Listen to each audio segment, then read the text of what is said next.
محترم حضرات، قابل صد احترام معزز سامعین، گزشتہ ایام میں بھی اور گزشتہ جمعۃ المبارک میں بھی ہمارے ملک میں، ہمارے معاشرے میں نبی کریم صلی اللہ علیہ وسلم کی ذات اقدس کے حوالے سے ماہ ربیع الاول کی مناسبت سے پروگرام، اجتماعات اور گفتگو چلتی رہی۔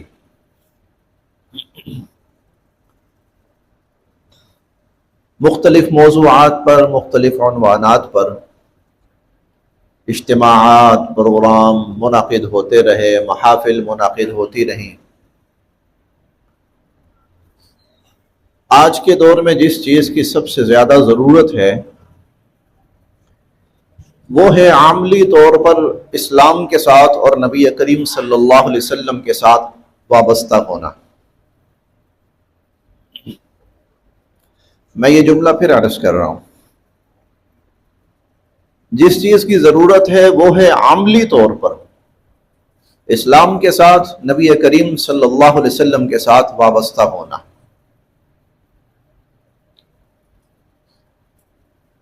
جذباتی طور پر، گفتگو کے طور پر تو یقیناً ہم بہت اظہار کرتے ہیں، لیکن اصل جو ہم سے اللہ رب العزت کی ڈیمانڈ ہے اور تقاضا ہے اور حضور علیہ الصلوۃ والسلام کا حکم ہے ہمارے لیے، وہ ہے عملی طور پر نبی کریم صلی اللہ علیہ وسلم کے ساتھ وابستہ ہونا۔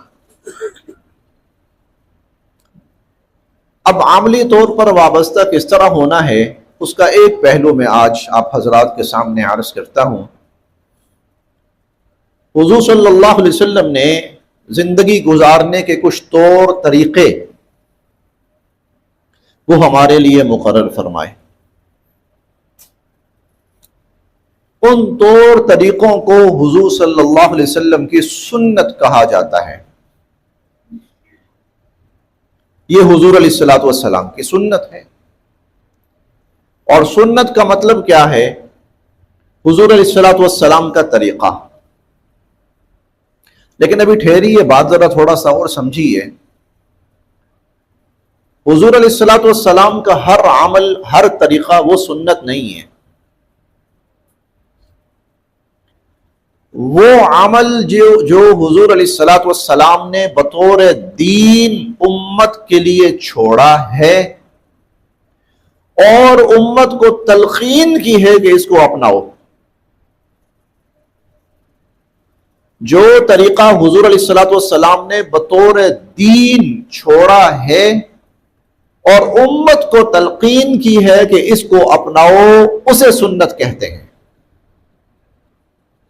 حضور علیہ الصلوۃ والسلام کے بہت سے عمل ایسے ہیں جو آپ نے کیے ہیں لیکن اس کو امت کے لیے نہیں چھوڑا، وہ کہیں آپ کی خصوصیت تھی، وہ کہیں کسی مجبوری کے عالم میں حضور علیہ الصلوۃ والسلام کو کرنا پڑ گیا،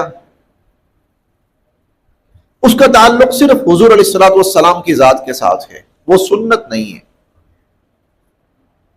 اس کی بے شمار مثالیں حضور علیہ الصلوۃ والسلام کی حیات مبارکہ میں موجود ہیں۔ آپ نے کیا عمل، لیکن اس کو امت کے لیے بطور دین کے نہیں چھوڑا کہ تم نے بھی کرنا ہے، اس لیے وہ سنت نہیں کہلائے گا، وہ حضور علیہ الصلوۃ والسلام کی خصوصیت کہلائے گا، یا وہ حضور علیہ الصلوۃ والسلام کا عذر میں کیا جانے والا عمل کہلائے گا۔ سنت کہتے ہیں جو بطور دین امت کے لیے چھوڑا ہے اور امت کو تلقین کی ہے کہ اس کو اپناؤ۔ اب جس کو بطور دین چھوڑا ہے، جس عمل کو، اور امت کو تلقین کی ہے، اب اس کی اہمیت کیا ہے، ذرا وہ سماعت فرمائیں۔ حضور علیہ الصلوۃ والسلام نے فرمایا کہ من یعش منکم بعدی فسیری اختلافا کثیرا، تم میں سے جو میرے بعد زندہ رہے گا نا، وہ بڑا اختلاف دیکھے گا، نئے نئے طور طریقے دیکھے گا، نئے نئے رنگ ڈھنگ دیکھے گا۔ صحابہ کرام نے پوچھا مل مخرج منہا یا رسول اللہ، اللہ کے نبی پھر اس سے بچنے اور اس اختلاف سے نکلنے کی صورت کیا ہے؟ تو حضور علیہ الصلوۃ والسلام نے فرمایا کہ علیکم بسنتی وسنت الخلفاء الراشدین المہدیین تمسکوا بها وعضوا علیہا بالنواجذ، ایسی صورت میں تم میری سنت کو لازم پکڑنا اور خلفائے راشدین کی سنت کو لازم پکڑنا۔ اگلا جملہ اور بھی زیادہ قابل غور ہے، آپ نے فرمایا کہ تمسکوا بہا وعضوا علیہا بالنواجذ، وہ جو میری سنت ہوگی نا اس کو مضبوطی سے تھام کے رکھنا، بلکہ وعضوا علیہا بالنواجذ، اپنے جبڑوں کے ساتھ جکڑ کے رکھنا۔ وعضوا علیہا بالنواجذ، اپنے جبڑوں کے ساتھ میری سنت کو جکڑ کے رکھنا، سختی کے ساتھ اس پر قائم رہنا، اس پر کاربند رہنا۔ پھر ایک موقع پر، بلکہ یہ حجۃ الوداع کے موقع پر حضور علیہ الصلوۃ والسلام نے فرمایا، آپ نے فرمایا ترکت فیکم امرین، اور ایک جگہ فرمایا ترکت فیکم ثقلین، میں تمہارے اندر دو چیزیں چھوڑ کے جا رہا ہوں، بڑی بھاری چیزیں، لن تضلوا ما تمسکتم بہما، اس بات کی گارنٹی میں دے رہا ہوں اگر تم ان دو چیزوں کو تھامے رکھو گے کبھی گمراہ نہیں ہوگے۔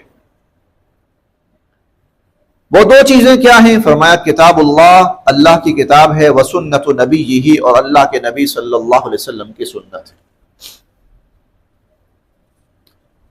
سنت کو اس طرح اپنانا ہے، سنت کو اس طرح پکڑنا ہے، سنت کو اس طرح تھامنا ہے، سنت کے ساتھ اس طرح جڑ جانا ہے۔ پھر ابھی آپ کے سامنے خطبے میں حدیث مبارکہ پڑھی گئی، من احب سنتی فقد احبنی، جس نے میری کسی سنت سے محبت کی اس نے مجھ سے محبت کی، ومن احبنی کان معی فی الجنہ، اور جس نے مجھ سے محبت کی کل جنت میں میرے ساتھ ہوگا۔ لیکن مجھ سے محبت جس نے کی اس کی شکل کیا ہے، اس محبت کی صورت کیا ہے؟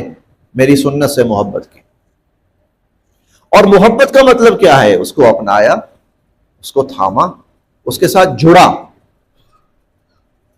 تو ابھی تک جو بات میں عرض کر چکا ہوں وہ یہ ہے کہ ضرورت کس چیز کی ہے کہ حضور علیہ الصلوۃ والسلام کے ساتھ عملی طور پہ جوڑا جائے، اور عملی طور پر جڑنے کی ایک صورت یہ ہے کہ حضور علیہ الصلوۃ والسلام کی سنتوں کو اپنایا جائے، اور ان سنتوں کے بارے میں حضور علیہ الصلوۃ والسلام نے جو تلقین فرمائی، جو تاکید فرمائی، بلکہ جو اصرار فرمایا، وہ آپ کے سامنے عرض کر چکا ہوں۔ اب تھوڑا سا اس سے آگے بڑھتے ہیں۔ میں آپ حضرات کے سامنے حضور علیہ الصلوۃ والسلام کی کچھ سنتیں رکھتا ہوں، اگر تو ہم نے اپنائی ہوئی ہیں تو بہت ہی اچھا ہے، اس سے اچھی بات کوئی نہیں ہے، اور اگر وہ سنتیں ہم نے نہیں اپنائی ہیں تو پھر ہم ان کو اپنائیں، تاکہ عملی طور پر نبی صلی اللہ علیہ وسلم کے ساتھ ہم جڑیں، محض زبانی کلامی نہیں، نعرہ جذبات گفتگو نہیں، عمل۔ حضور علیہ الصلوۃ والسلام کی سنتوں میں سے ایک سنت ہے نکاح۔ خود آپ نے فرمایا النکاح من سنتی، نکاح میری سنت ہے۔ اور پھر یہ بھی فرمایا، یہ جملہ تو بہت ہی قابل توجہ ہے، من رغب عن سنتی فلیس منی، جو میری اس سنت کو نہیں اپناتا وہ اس سے منہ موڑتا ہے، اعراض کرتا ہے، نظر انداز کرتا ہے، بھاگتا ہے اس سے، فلیس منی، فلیس منی، وہ اپنا تعلق میرے ساتھ جوڑنے کے دعوے نہ کرے، وہ مجھ سے نہیں ہے، اس کا طرز عمل، اس کا مجھ سے کوئی تعلق نہیں ہے، اس کا طرز زندگی، اس کا مجھ سے کوئی لینا دینا نہیں ہے، فلیس منی۔ نکاح حضور علیہ الصلوۃ والسلام کی سنت مبارکہ ہے، بلکہ یہ صرف حضور علیہ الصلوۃ والسلام کی سنت مبارکہ نہیں ہے، بلکہ یہ 1.25 لاکھ انبیاء علیہ السلام کی سنت مبارکہ ہے۔ اسی لیے ایک جگہ حضور علیہ الصلوۃ والسلام خود فرماتے ہیں اربع من سنن المرسلین، 4 چیزیں وہ ہیں جو نبیوں کی رسولوں کی سنت ہیں. ان میں سے آپ نے فرمایا ایک النکاح، نکاح بھی ہے، یہ انبیاء علیہم السلام کی سنت ہے. اسی لیے آپ دیکھیں یہودی مذہب ہو، عیسائی مذہب ہو، ہندو مذہب ہو، سکھ مذہب ہو یا اور بھی کوئی مذہب، آپ کو وہاں پر جو نکاح نظر آئے گا، طریقہ کوئی بھی ہو، آپ کو جو نکاح نظر آئے گا وہ مذہبی عمل کے طور پہ نظر آئے گا، محض دنیاوی رسم کے طور پہ نظر نہیں آئے گا. آپ عیسائی مذہب میں چلے جائیں، نکاح ہوگا. نکاح کہاں پہ ہوگا؟ ان کی زیادہ تر پرائیورٹی جو ہوتی ہے وہ چرچ میں ہوگا. چرچ کیا ہے؟ ان کی مذہبی جگہ، ان کی عبادت گاہ. کون پڑھائے گا؟ پادری. پادری کون ہے؟ مذہبی رہنما. آپ ہندو مذہب میں چلے جائیں، نکاح کون پڑھائے گا؟ پنڈت پڑھائے گا. پنڈت کون ہے؟ مذہبی رہنما. یہودی مذہب میں چلے جائیں، آپ کو ایسا ہی نظر آئے گا. تو نکاح صرف حضور علیہ الصلوۃ والسلام کی سنت نہیں ہے، بلکہ یہ سوا لاکھ انبیاء علیہم السلام کی سنت ہے. اسی لیے کسی نہ کسی رنگ کے اندر یہ طریقہ پوری دنیا کے مذاہب کے اندر موجود ہے، رائج ہے. حتیٰ کہ جو کسی دین کے پیروکار نہیں بھی ہیں یا کسی مذہب کے یا کسی نبی کے پیروکار نہیں بھی ہیں نا، وہ بھی نکاح کرتے ہیں، وہ بھی بطور نکاح. ہاں، گمراہی الگ چیز ہے، گمراہی الگ چیز ہے. گمراہی کا مطلب کیا ہے؟ کوئی شخص راہ راست سے بھٹک جائے اور وہ اپنے طریقے پر کوئی اور طریقہ رائج کرے، وہ ایک الگ بات ہے. لیکن مذاہب آپ کو جتنے بھی نظر آئیں گے وہ سب کے سب نکاح کو ایک مذہبی عمل کے طور پر لیتے ہیں اور اس کو مذہبی طریقے پر ہی انجام دیتے ہیں. تو حضور علیہ الصلوۃ والسلام نے فرمایا میری سنت ہے. من رغب عن سنتی، جس نے میری سنت سے منہ موڑا فلیس منی، اس کا مجھ سے کوئی تعلق نہیں ہے. ایک محفل میں صحابہ کرام تشریف فرما تھے.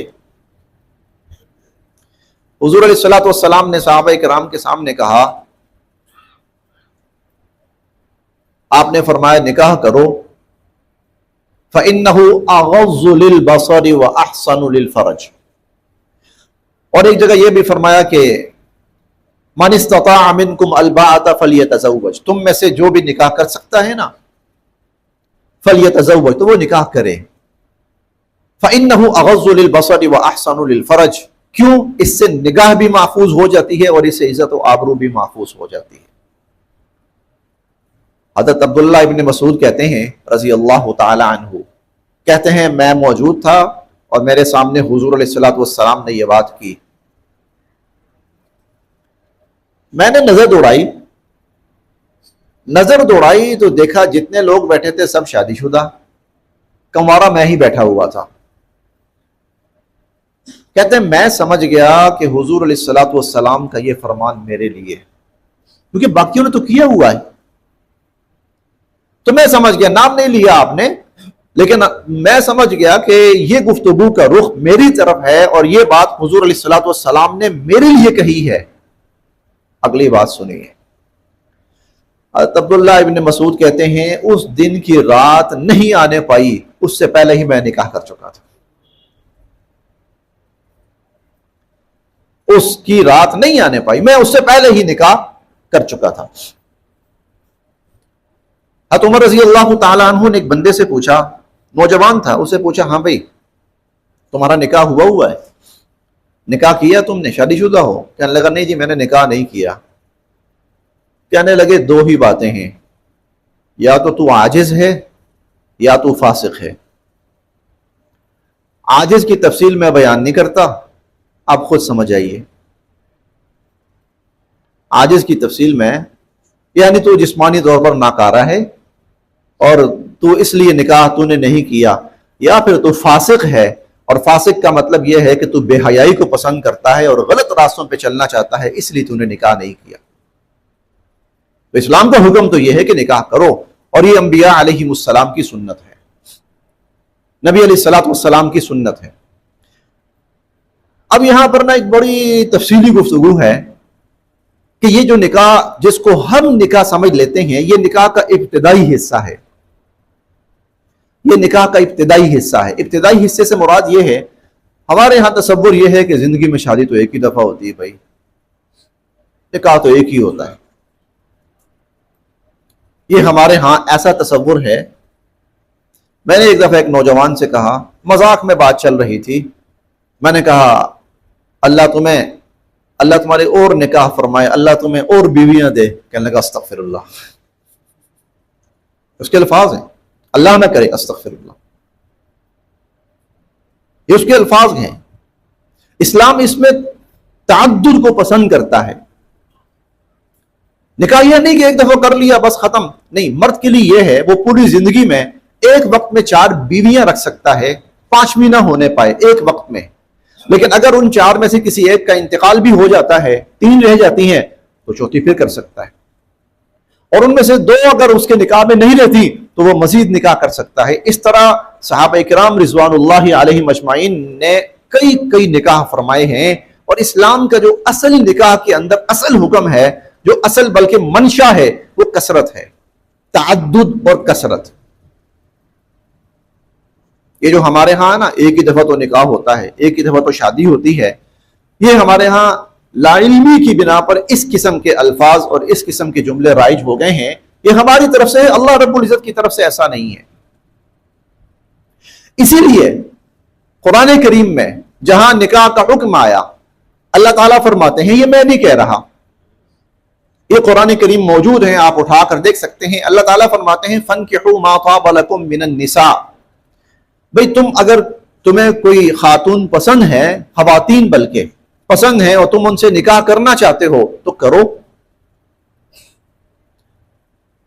اگلا جملہ جو سننے والا ہے، فَانْكِحُوا مَا طَابَ لَكُم مِّنَ النِّسَاءِ، تمہیں پسند ہیں جو رشتے، تم نکاح کرو، مثنا، 2، یعنی اللہ نے ایک سے شروع نہیں کیا، اللہ نے شروع ہی 2 سے کیا ہے، مثنا 2، وثلاثا اور 3، اور رباع اور 4۔ ایک کو اللہ نے ابھی کاؤنٹ ہی نہیں کیا، مثنا 2، وثلاثا 3، اور رباع 4۔ پھر اللہ فرماتے ہیں وَإِنْ خِفْتُمْ أَلَّا تَعْدِلُوا، اگر تمہیں یہ اندیشہ، ڈر و خوف ہو کہ اگر میں زیادہ کروں گا تو ہو سکتا ہے میں انصاف قائم نہ کر پاؤں، فواحدہ، تو پھر مجبوری ہے تو چلو پھر ایک پہ اکتفا کر لو، پھر مجبوری ہے تو ایک پر اکتفا کر لو، ورنہ 2، 3، 4۔ تو اسلام کی جو اصل منشا ہے، جو اصل اسلام کا مزاج ہے، وہ ہے تعدد، اور وہ ہے کثرت، 2، 3۔ حکم نہیں ہے کہ ضرور کرنے ہیں، حکم نہیں ہے، لیکن خواہش یہ ہے، منشا یہ ہے، چاہت یہ ہے کہ زیادہ ہو۔ ایک شخص 2 کر سکتا ہے، کرنا چاہتا ہے، بڑی اچھی بات ہے۔ اب یہاں پر اللہ تعالیٰ کہنا کیا چاہتے ہیں، جو بات کہنا چاہتے ہیں نا، وہ میں سمجھانے کی کوشش کرتا ہوں، آپ سمجھیے ذرا۔ اب اللہ تعالیٰ کہنا یہ چاہتے ہیں، اگر کوئی شخص پہلے سے شادی شدہ ہے، اس کے پاس ایک رشتہ موجود ہے، ایک بیوی اس کے نکاح میں ہے، اور وہ مزید کرنا چاہتا ہے، تو تم اس کی مدد کرو، تم اس کی حوصلہ افزائی کرو، تم اس کے ساتھ تعاون کرو، تم اس کا شوق بڑھاؤ، تم اپنی خدمات پیش کرو کہ ہمارے لائے کوئی حکم خدمت ہے تو بتاؤ، ہم حاضر ہیں اس میں۔ یہ کہنا چاہتے ہیں اللہ تعالیٰ۔ قطعاً اللہ تعالیٰ یہ نہیں کہنا چاہتے کہ اگر کوئی یہ کہے کہ میں ایک سے زائد کرنا چاہتا ہوں تو پورا معاشرہ اپنی اپنی بندوقیں لے کے اس کی طرف منہ اٹھا کے کھڑا ہو جائے۔ تجھے شرم نہیں آتی؟ تجھے کون سی آگ لگی ہوئی ہے؟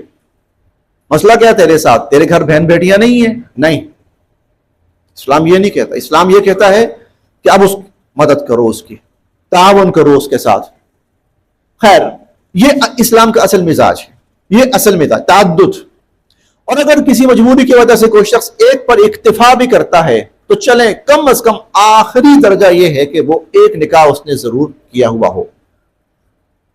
آپ کو ایک عجیب بات بتاؤں، حضرت معاذ بن جبل رضی اللہ تعالیٰ عنہ بہت بڑے جلیل القدر صحابی ہیں، بیمار ہو گئے اور ان کا آخری وقت ہے، اور اس وقت ان کے نکاح میں کوئی رشتہ نہیں تھا. لوگوں سے کہنے لگے بھئی میرا نکاح کراؤ، میرا نکاح کراؤ. کیوں؟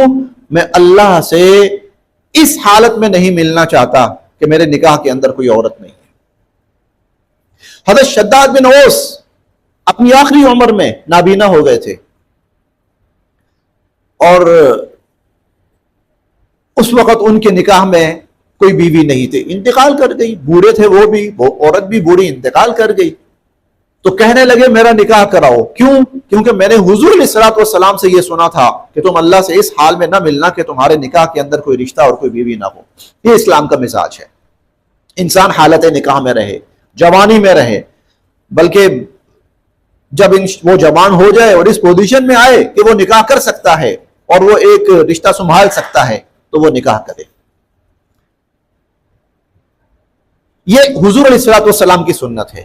پہلی سنت میں نے گفتگو یہاں سے شروع کی کہ حضور علیہ الصلوۃ والسلام کے ساتھ عملی تعلق قائم کرنا ہے، حضور کے طور طریقوں کو اپنانا ہے، حضور کی سنتوں کو اپنانا ہے. سنتیں کون کون سی ہیں وہ میں عرض کر رہا ہوں، ایک آپ کے سامنے یہ شروع کی ہے.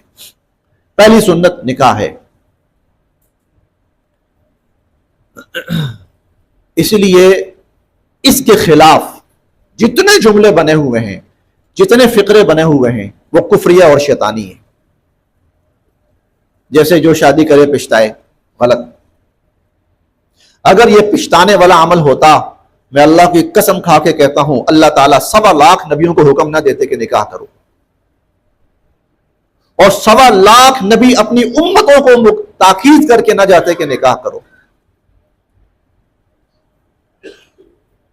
اگر نکاح جو ہے یہ پچھتانے والا عمل ہوتا، اس لیے اس قسم کے فقرے، اس قسم کے جملے جس سے حضور کی سنت پہ زد پڑتی ہے اور حضور علیہ الصلوۃ والسلام اور 1.25 لاکھ نبیوں کا عمل مجروح ہوتا ہے، وہ جملے، وہ فقرے، وہ محاورے، وہ مصرے، وہ اشعار، وہ مضامین، وہ کفریہ اور شیطانی ہیں.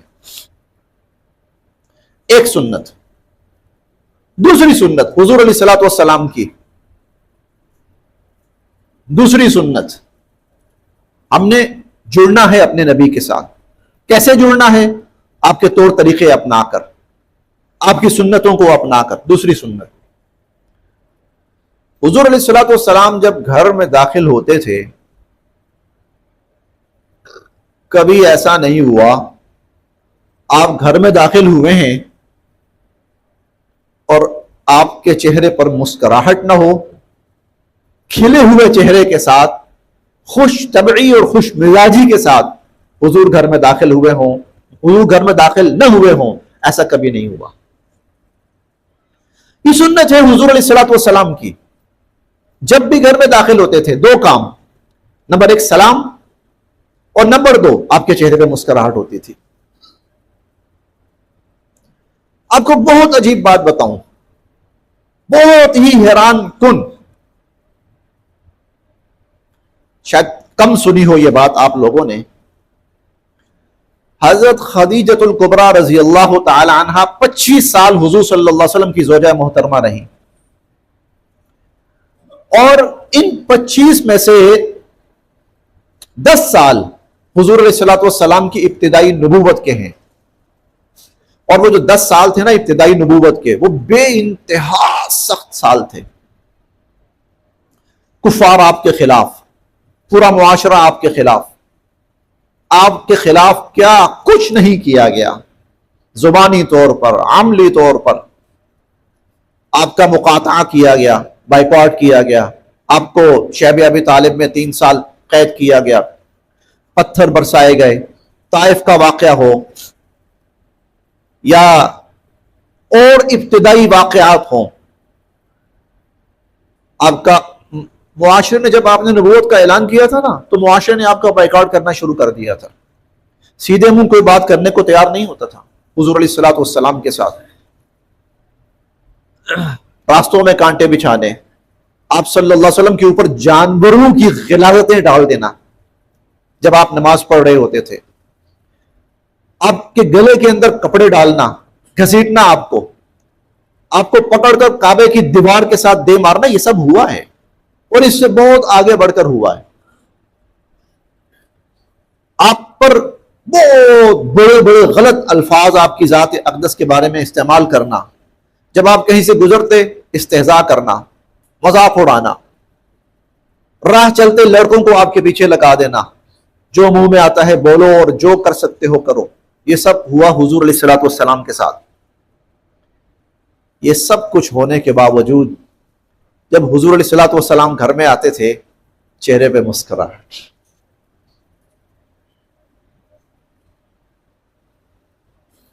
ایک دن ایسا ہوا، آپ شاید زیادہ پریشان تھے، بہت زیادہ کفار کی طرف سے آپ پر زیادتی ہوئی. آپ گھر تشریف لائے، سلام بھی نہیں کیا اور چہرہ بھی بڑا غمگین سا اور دکھی سا.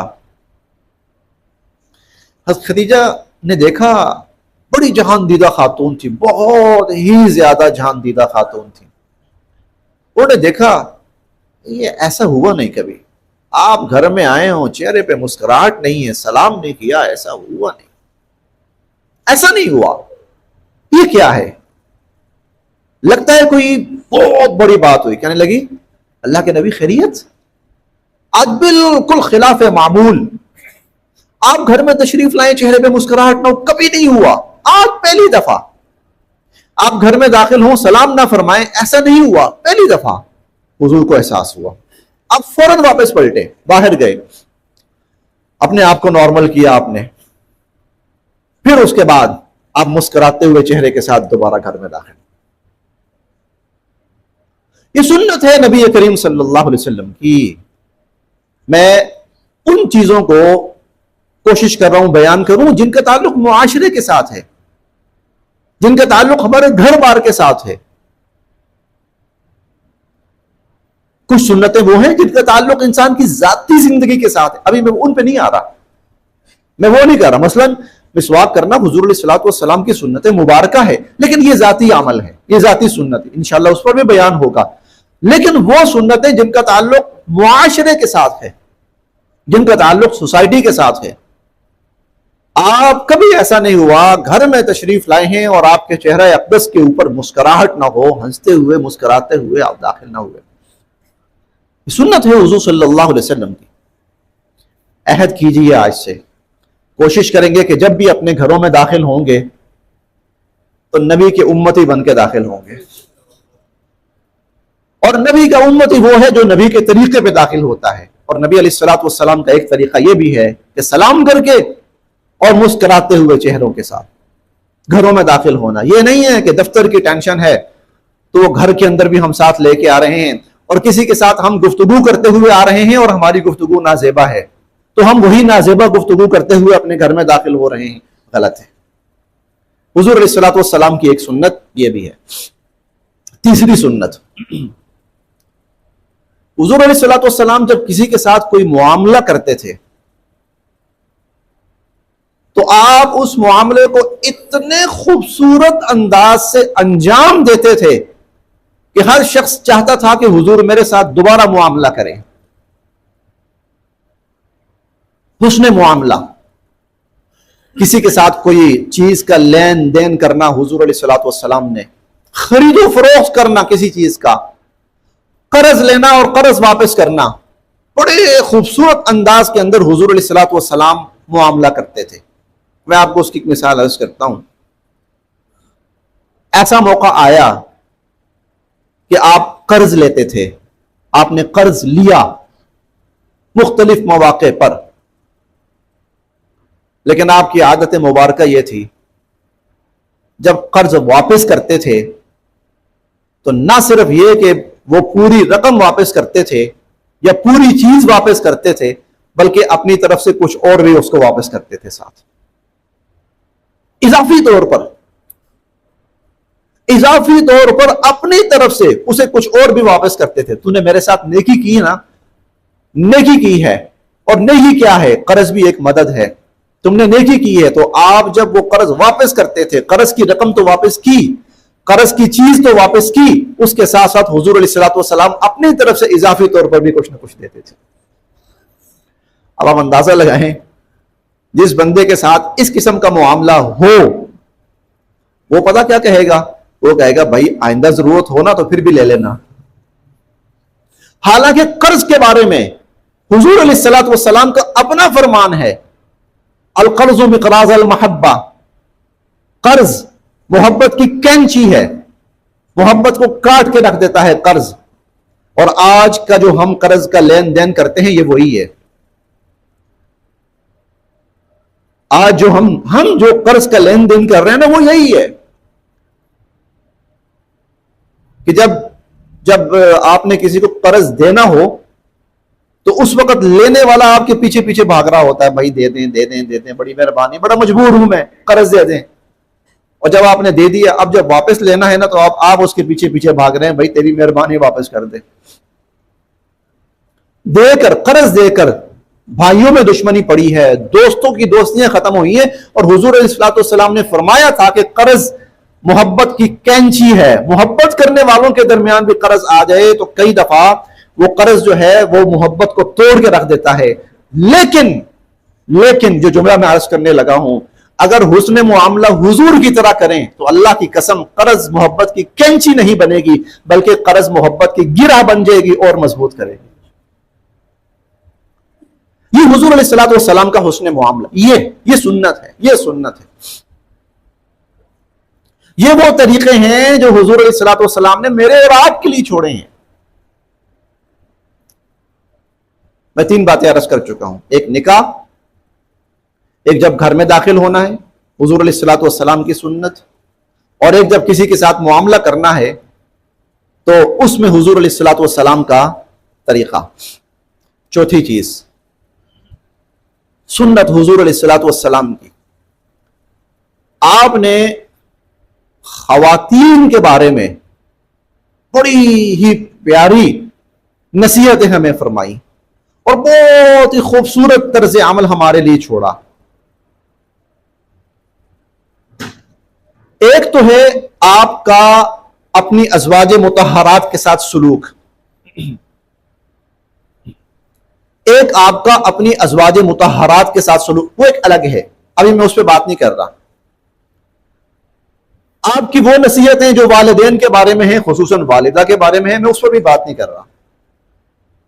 آپ کی وہ گفتگو جو بیٹیوں کے بارے میں ہے، میں اس پر بھی گفتگو فی الحال نہیں کر رہا۔ بہنوں کے بارے میں ہے، میں اس پہ بات نہیں کر رہا۔ اس سے ہٹ کر ایک مسلمان کا خواتین کے ساتھ رویہ، سلوک، طرز عمل کیسا ہونا چاہیے ایک مسلمان کا؟ میں اس لیے عرض کر رہا ہوں، آج میں پھر وہ بات آ جاتی ہے میری زبان پر، اس غلیظ سیاست نے جو ہمارے ملک میں رائج ہے نا، اس نے ہمیں اخلاقی طور پر اتنا دیوالیہ کر دیا ہے کہ اب قوم کو سب سے زیادہ خوشی تب ہوتی ہے جب کسی خاتون کی عزت کا مذاق اڑایا جاتا ہے۔ اور آج کل کی اصطلاح میں عرض کرنے لگا ہوں، اگر آپ نے کوئی چیز وائرل کرنی ہے نا تو کسی عورت کا مذاق اڑاؤ، اس کی تضحیک کرو، اس کو ذلیل کرو، آپ وائرل ہو جاؤ گے اور آپ کی جو ویڈیو ہے، پروگرام ہے، وہ وائرل ہو جائے گا۔ انا للہ و انا الیہ راجعون۔ حضور علیہ الصلوۃ والسلام کا طرز عمل کیا ہے ہمارے لیے؟ حضور کی سنتیں کیا ہیں ہمارے لیے؟ آپ کی تعلیمات کیا ہیں؟ آپ کی رضاعی ہمشیرہ تھیں حضرت شیمہ رضی اللہ تعالی عنہا، یہ آپ کی رضاعی والدہ ہیں، رضاعی ہمشیرہ ہیں حضرت شیمہ رضی اللہ تعالی عنہا۔ غزوہ حنین کے موقع پر جو قیدی آئے تھے ان میں حضرت شیمہ بھی تھی رضی اللہ تعالی عنہا۔ آپ کو ابھی نہیں پتا تھا کہ میری ہمشیرہ بھی، حالانکہ وہ رضاعی تھی، یعنی حضور علیہ الصلوۃ والسلام نے ان کی والدہ ماجدہ بچپن میں ان کے ساتھ رضاعت کا تعلق رہا تھا، آپ نے ان کا دودھ پیا تھا، وہ رضاعی والدہ تھیں تو یہ رضاعی بہن ہوئی۔ حضرت شیمہ رضی اللہ تعالیٰ عنہ وہ قید ہیں، انہوں نے پیغام بھیجا حضور علیہ الصلوۃ والسلام کو کہ اپنے نبی سے کہو کہ آپ کی بہن بھی یہاں آئی ہے، سگی بہن نہیں ہے۔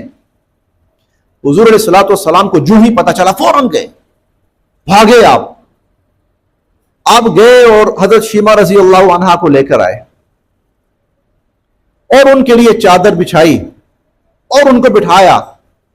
اب ان کے ساتھ ساری پرانی باتیں چل رہی ہیں. بچپن میں یہ ہوتا تھا، وہ ہوتا تھا. اور ان کی والدہ حضرت حلیمہ سعدیہ، آپ کی جو والدہ ہیں، ان کے ساتھ اماں جی، ان کے ساتھ یہ بات ہوتی تھی، ایسے ہوتا تھا. حضور ایسے ان کے ساتھ عزت سے بٹھایا ہوا ہے، احترام سے بٹھایا ہوا ہے، بات چیت چل رہی ہے، کھانے کا اہتمام فرمایا آپ نے، بہترین لباس وہیں پر چادر ان کو اڑائی. اس کے بعد پھر فرمایا کہ جب بات کافی ٹائم گزر گیا، بات چیت ہو گئی، دونوں بہن بھائی کو تسلی ہو گئی بڑی حد تک، تو آپ نے فرمایا کہ بہن اگر اب میرے پاس رہنا چاہتی ہو تو میرا گھر حاضر ہے، اور اگر تم واپس اپنے قبیلے میں جانا چاہتی ہو تو تب بھی تمہاری مرضی، جیسے تم کہو گی.